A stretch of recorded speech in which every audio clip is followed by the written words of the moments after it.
The following was recorded in front of a live studio audience at the Studio 21 Podcast Cafe. This is the United Podcast Network. This is Africa Diaspora Connect. Join us as we take the journey from the motherland to America. We share our experiences and learn from them. Here is our host, Kibathi Gaturu. We're back. It's a full house today. The Africa Diaspora Connect Studio 21 has a full house. As you can see, those that's visual on the podcast, I'm going to go through each and every one of us. We live in the most prosperous nation in the world, the cream of the crop, the first in the first world. But believe it or not, guys, not a lot of Americans live in poverty. About 38 million people, 11%, almost 12% of the population is out there in poverty. They struggle to afford the necessities such as housing. To break it down further, 17 out of every 10,000 people in the United States were experiencing homelessness on a single night in January 2019. These 567,715 people represent a cross-section of the country. They are associated with every region of the country, family status, gender category, racial, ethnic group, you name it. 70% of people experiencing homelessness are individuals who are living on their own or in the company of other adults. The remainder, 30%, are people in families with children. Homelessness is significantly defined by gender. 60% of all people experiencing homelessness are male. Amongst individuals, the numbers are starker. 70% are men and unaccompanied male youth. Far too many people in America sleep outside and in other locations not meant for human habitation. This group includes more than 200,000, 37% of the overall population. Among individuals experiencing homelessness, the numbers are more dire. 1 in 2 are unsheltered. Homeless service systems do not have enough resources to fully meet the needs of everyone experiencing homelessness. Thus, it is helpful to examine the difficult decisions they must make, including how to allot the limited funds available to them. Over the last decade, the nation has made real progress in reducing the number of Americans who are at the risk of homelessness. Today, we have with us a courageous lady with the foresight to do her part to rid society of this plague, a plague that is hitting us diasporans in swift silence right here where we live, outside our very doorsteps. Brothers and sisters whom we rub shoulders at that renowned embassy are ending up homelessness in this land of opportunity. Her organization is the Homeless Reform Project, and her name is Florence Mwangi, a native of Kenya, and she's sitting on my left here. Welcome, Florence. Thank you, Mr. Kibathi. On my right, I have Mr. Bishop Penny Mothe. He's the Secretary of HRP. Karibu sana. Welcome. Thank Karibu. you. Thank you. And on my extreme right, we have Charles Kenodia. Charles Kenodia has been through the program, has worked with Florence and her team, and is recovering and doing well for himself. We'll hear from him. Karibu, Charles. Thank you so much. On my extreme left, I have Martin Mongai. Yeah, Mungai. And he's also been working with Florence, Bishop, and team at the HRP, doing well, recovering, and on the verge of independence. Welcome very much. Thank you so much. Thank you, folks. So, guys, this is going to be a touchy one. This is us in the diaspora, the land of milk and honey. Who knew? We hear about it. It's in hushed tones. This is the reality. Florence, you're the chairperson, all right? Yes. Walk us through your journey. How did you conceptualize this amazing project? And just let us know. Walk us through it and where we are now. Thank you. Thank you, Mr. Kibathi. I'll start by thanking everyone for this opportunity to come and open up and discuss such a crucial issue and let you know that it was because the situation we saw from our own Kenyans suffering, stripping in the streets of Lower, that we decided to start this program. When we visited that park, especially at the Lower, we saw 90% of the homeless people, unfortunately, were from Kenya. It touched me. I shed tears right there. Wow. And when I went home, I thought about it and I didn't know what to do. But fortunately, Bishop was there with me and I expressed my feelings which I was quite heartbroken. And he listened to me, and we decided to start this group. So when I told Bishop what my mind was thinking, he told me, hold on, Florence, I have somebody I can call. We can put our heads together and see what he can do. So he called one young man called John Nyoro. Unfortunately, he moved out of this state. He went to another state. But before he moved, we worked well together. We started the group. We started mobilizing people. We started visiting the park, talking to those people, encouraging them to see how we could help them. Majority of them were ready to move out of the park like that night. So when we offered ourselves to help, 2 people volunteered and they insisted, we are not sleeping in the park. If you're going to help us, we are going with you tonight. So we took 2 of them to my house, and Bishop lives with me down in an extension I built in my basement. So Bishop took and started staying with them.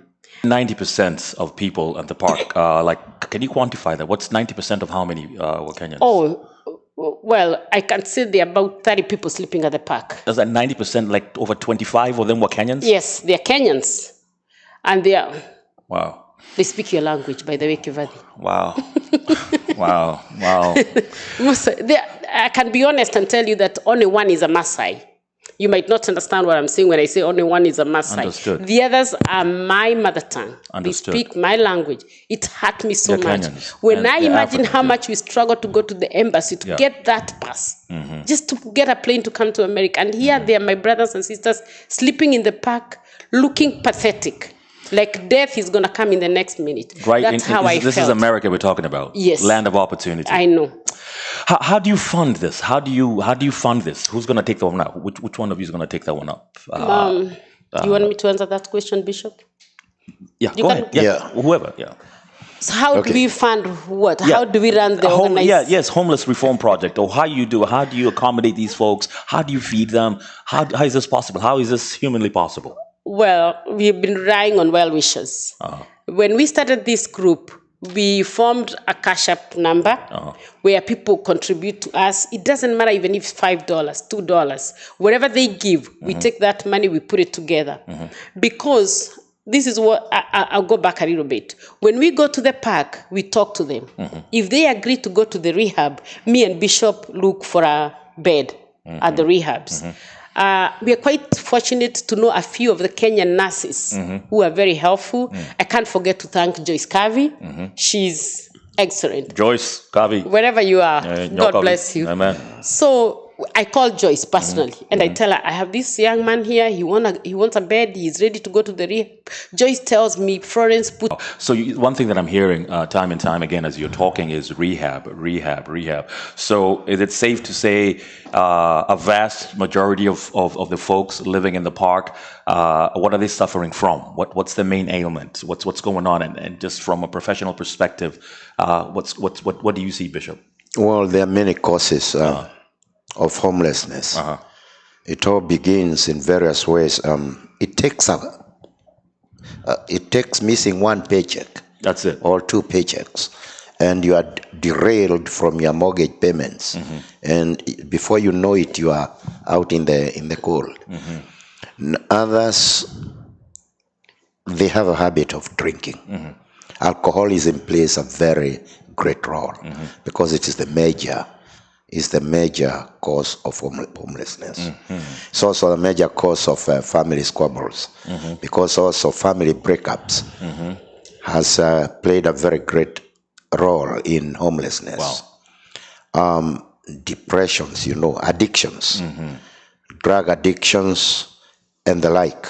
Wow. They play a very great role. Wow. Depression, anxiety, and bipolar. These are mood changes.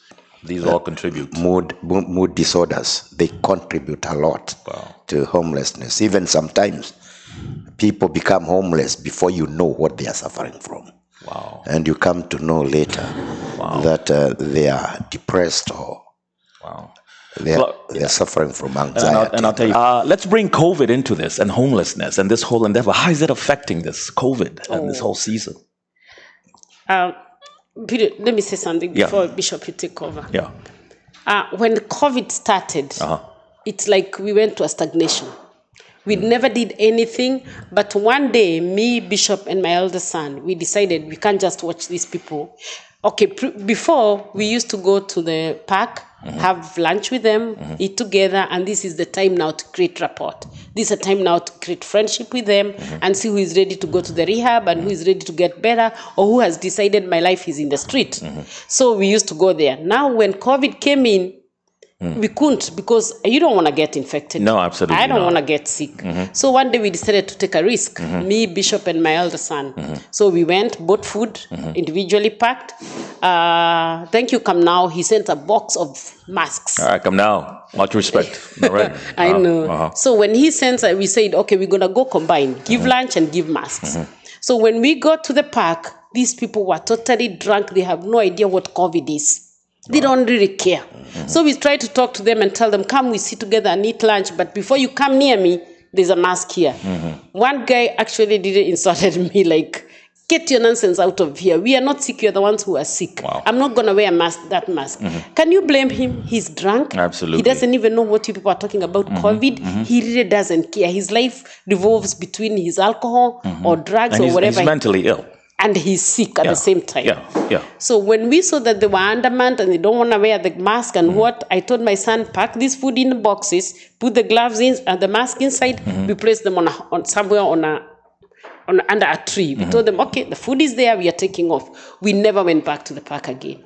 So Homeless Reform Project, HRP, have you registered it yet? Is it registered and as a what?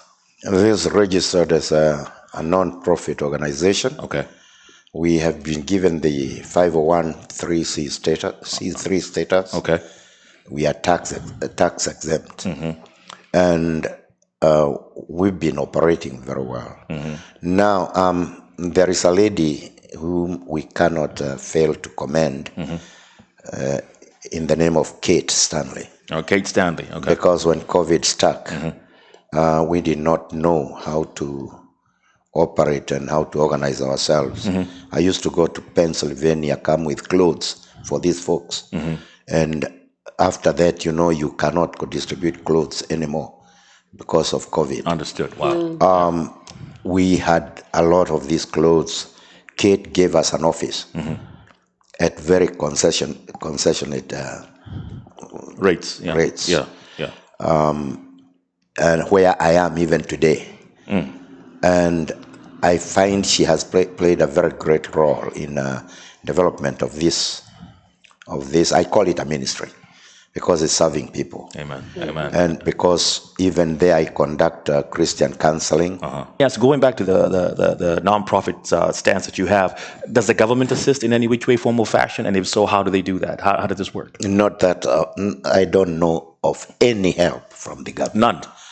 None. But maybe in future. Maybe in the future. Yeah. Okay. And if anyone who's listening out there who knows, how they can benefit, how the Homeless Reform Project can benefit, please feel free, make a comment over there, or reach out to us, basically on any one of our platforms. I want to move along a little bit. I want to talk to my brothers here. I'm going to go with Charles. Yes. All right. Let's hear your journey. And I think you guys are the crux of the matter. You look like a young guy, strong, able dude, physically and what have you. I don't think any one of us ever envisions us to be in that level where we are homeless. Would you mind opening up, telling us your journey and tell us about the abyss, how low you went, and then how you've been able to dig yourself out and where you are and what the future holds for you? Yeah, okay. Yeah. All right, thank you. I think my journey started way back before even I came to the States, way back home. But let me say, right now, I can just say I'm an alcoholic. Okay. Yeah. I was back home, but it didn't hit me that hard. Okay. Until when I came here, that's when I started experiencing like depression, anxiety, being by myself in the States and my whole family back home.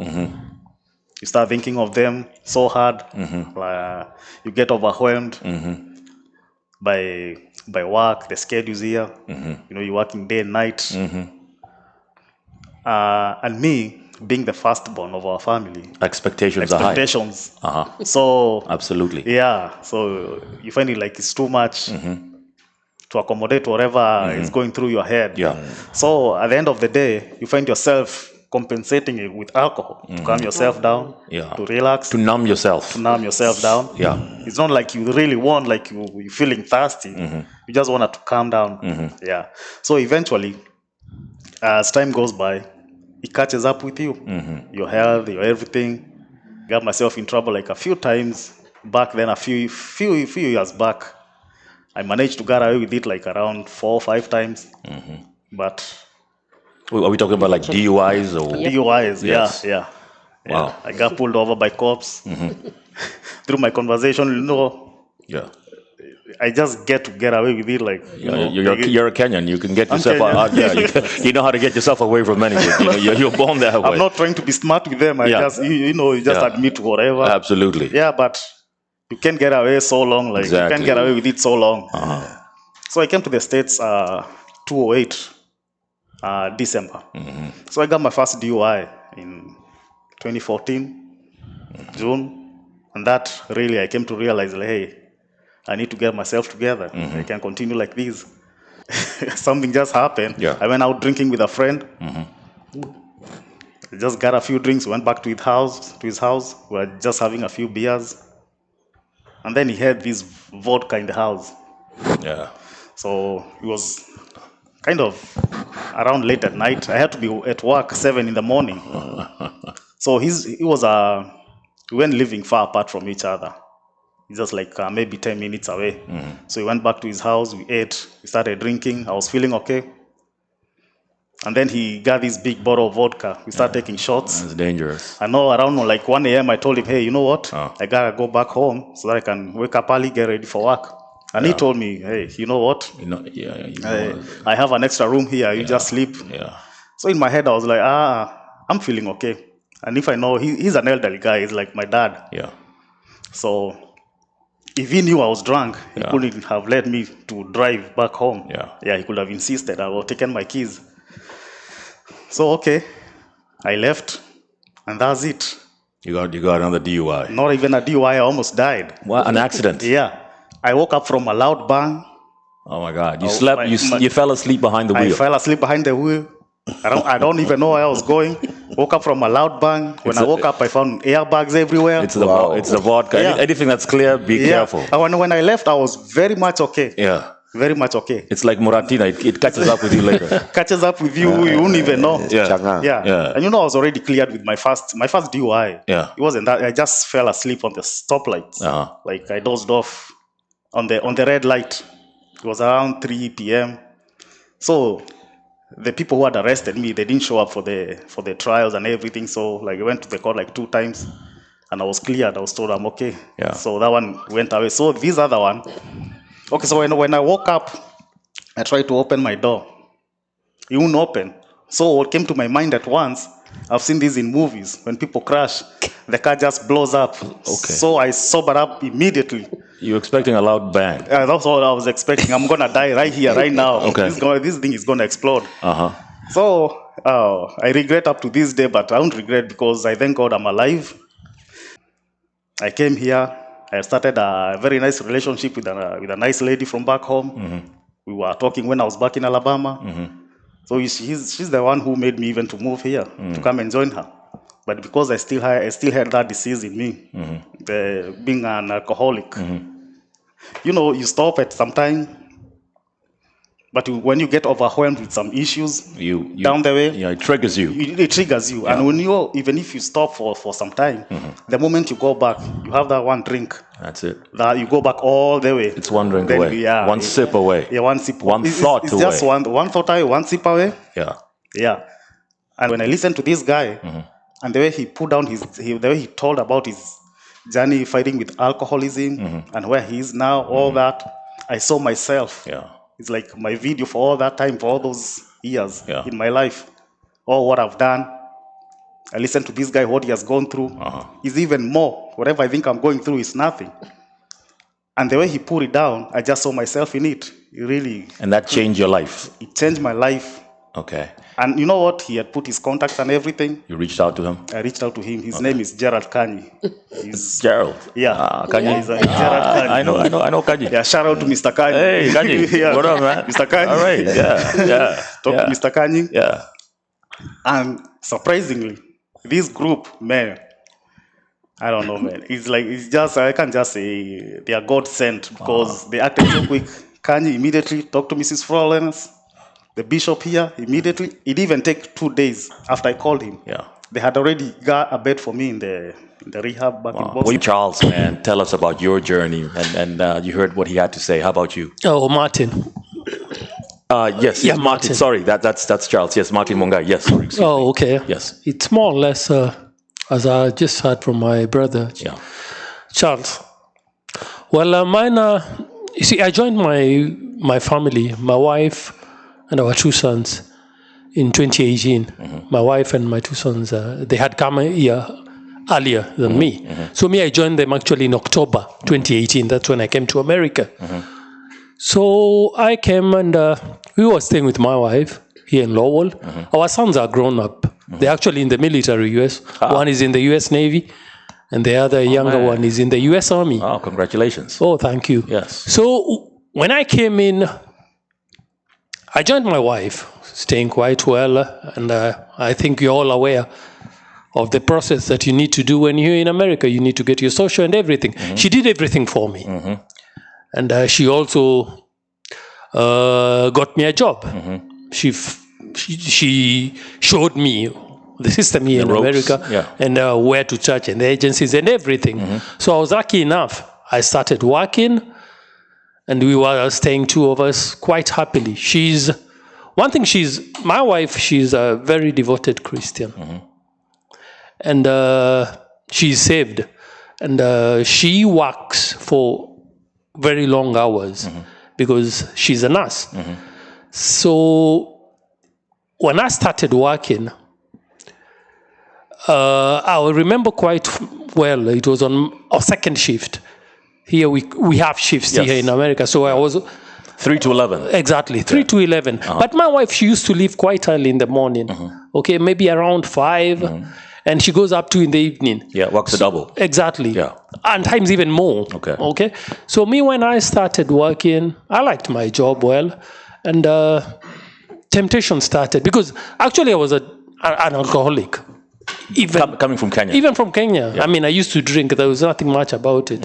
And so when I started working and everything, I remember I used to take a bus, and then after that, we used to have a transportation company that used to drop us to wherever I was working. So temptation, I see liquor stores and everything. So that's where I started. The same thing with vodka. I used to love hot drinks. Yeah, okay? Yeah, they make you hot. They make you hot, yeah. Exactly. Yeah. And for the first few months, few days, I used to drink. My wife would notice, because surely you're staying with a passion, she would notice that I was drinking. And she told me, please, you'd rather limit your drinking because it's not very good. Okay? Here, it's quite strict in America. Few days I used to hide, and it continued like that, me hiding. So I tried to be smart on her.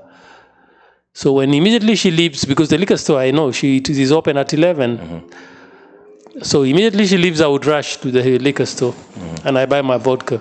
Come and mix it with the Sprite, and I start drinking slowly. And mind you, I'm going to work at 3 o'clock. Understood. So I'd feel tipsy. Yeah. And somehow, when you drink, I don't know if one of you, maybe just my friend there, it keeps you on toes. I drink once in a while. Okay, it keeps you on toes. Yeah. So I used to have this habit of, I drink a little bit, and then I pack a little bit with my lunch inside my lunch. That was your app. For me to go at work with. Absolutely. Because when you mix vodka with Sprite, nobody can tell. Absolutely. Okay, that's my mind. That's the way of thinking. That's your Sprite. I lost my job. You lost your job. Okay? And I had 2 jobs actually, and I lost both of them. So I was at home for almost a week. Okay? And you would understand when you're jobless, the little money that I had saved, I kept on drinking heavily. Depression, everything. Yeah. Your wife is telling you this, you've lost your job, I mean, I hope you do understand the situation. I get it. So when she leaves in the morning, I used to rush, buy my vodka, stay with it in the house, okay, and drink. So it reached this point. I remember it was, I think on a Saturday. I went to the liquor store early in the morning and bought that full bottle of vodka, and I drank almost all of it. So when she came at around 6, I was sleeping on the sofa. Okay? Out. No, inside the house. No, I'm saying you were out. You were blacked out. Exactly. I've just blacked out. That's the right word, actually. Yeah. So she came in. She went up. She found me in the sitting room, woke me up. I tried to talk, but I couldn't just not talk. So she was shocked about the situation that was at home. It was messy. I tried to wake up, go upstairs. Our bedroom is upstairs. I tried to go up, but I fell down. So she called my sisters in Denver, Colorado. I remember seeing her crying in front of me. And I was just on the sofa looking at her, dragging myself on the floor and everything. So she called 911. I was taken by the 911, an ambulance, straight to Florence Hospital. Okay? I was admitted there for a week. Now, that is when my wife and my sisters in Colorado, they contacted Florence. Okay? So I stayed there in Florence for 1 week. Then Florence came in. I remember quite well. She came in on a Sunday. Me, I was still on bed, even though now I had sort of gained some strength because of the help that I was getting from the hospital and the nurses there. So she came in and she said, "Hi, me. I've never met Florence." And I was like, "Who's this lady?" She told me, "Now, your name Martin?" "Yeah, my name is Martin. I was sent here by your sisters and your wife. I've come to pick you and we take you to a rehab."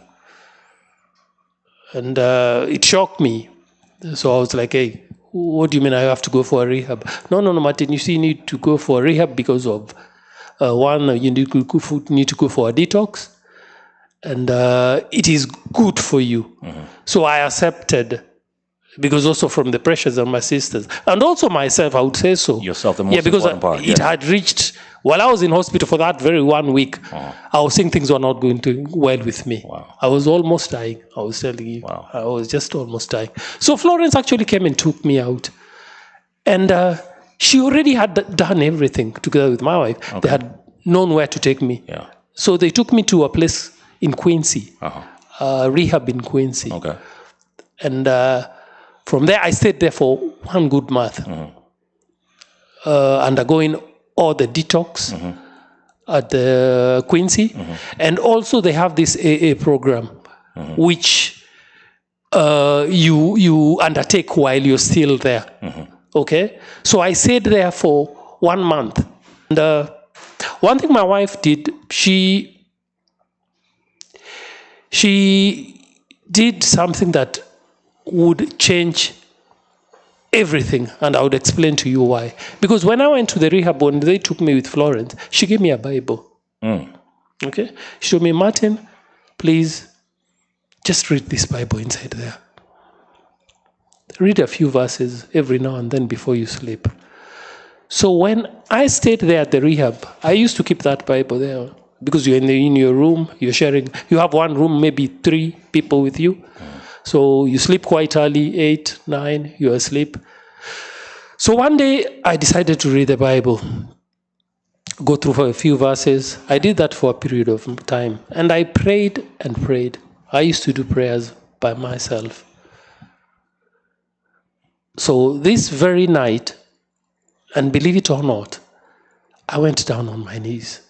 Before I slept, I went down on my knees and I said a prayer and I just told God, "Please, my Lord, get me out of this. Help me to forget alcohol." Believe it or not, I had a voice telling me, "You stop alcohol, you get back your family." Because I was losing my wife, I had lost trust with my sons. I I heard that voice. And I was not sleeping. It's not that I was dreaming. But I just heard that voice in me. You're not hallucinating. No, it is just something that came in me. Oh. And since I couldn't believe it, first I was looking around just to make sure, hey, I'm not dreaming. It's something that I would hear. I don't know where the voice is coming from, but he told me that.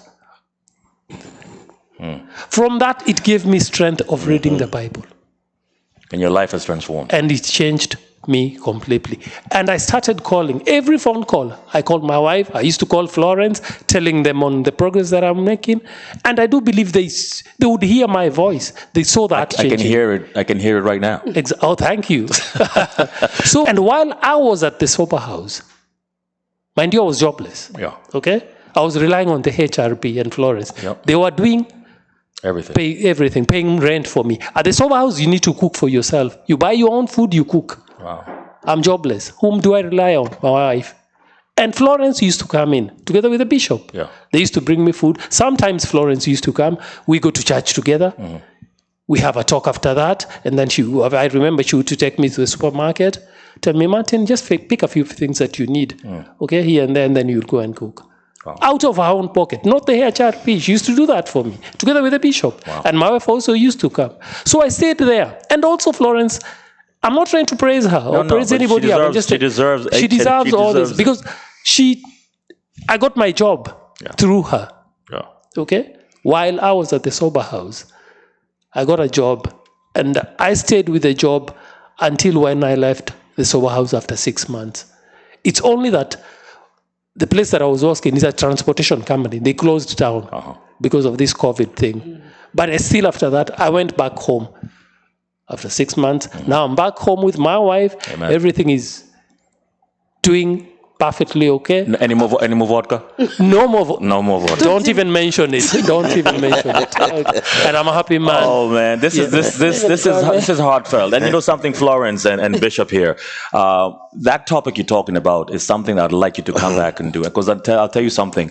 A lot of our brothers, a lot of our coming in from the motherland and coming in to situate in this United States of America, that transition is not easy for a lot of them. And I think your story is not different. You know, coming in from a life where you maybe you were in charge and you had your job, your profession and occupation, and that transition is a lot harder, especially for men of our age, of your age, coming in here. And that is something we'll dissect, okay? And God bless. What is your wife's name? Catherine. Okay. What you've done for your husband, God bless you. And that young lady, you're going to marry her one day. It's coming. Her name is Catherine. Yeah. I'm telling you. Florence of Nightingale. I'm telling you, you're a Nightingale yourself. Now tell us, there's a fundraiser. Folks, we need to do something about something. You're hearing these stories up close and personal of the lives that Homeless Reform Project is doing. All right. Florence, tell us what we need to do, where we need to go, where do we send? Tell us.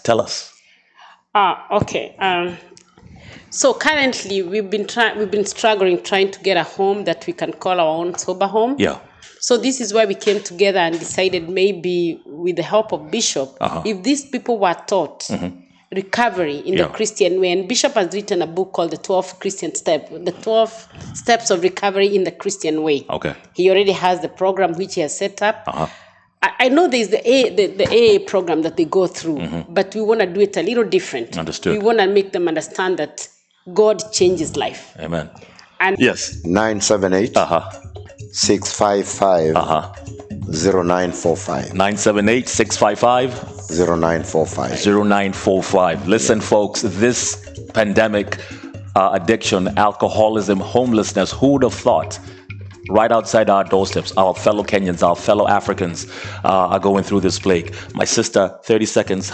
Anything you want to say before 30 seconds? I'm going to encourage our own Kenyan community. Yeah. Please support us. These people need us. They are ours. We came here together on one accord to help back home in Kenya. Yeah. But when we see them dying in the street, sleeping under the trees in the park, it's quite pathetic. We kindly ask you to team up with us and we can make something possible happen. May God bless you all. all, and I thank the board of HLP. I might not mention all of you by name, but I thank Come Now, you operate from very far. God bless you. Kate is our assistant chair lady, and everybody else who works with the HLP as a board. God bless you all, and the main group too. Please be sure to like this episode, subscribe to the channel, folks, and hit that bell icon. You know where that ding dong. It will always notify you. Any questions, any comments, any concerns, please email us at africandiasporaconnects@gmail.com. I am your host, Kibathi Gaturu, and I'll tell you this, today we're blessed. Thank you so much from the bottom of my heart for being here. Thank you for opening up. Gentlemen, okay, we're here on this journey. Thank you, folks. I'll see you in an area near you. Podcast, listen, you know the sites. Check us out. Thank you, guys. Well done. Thank you. Thank you. All right. Thank you.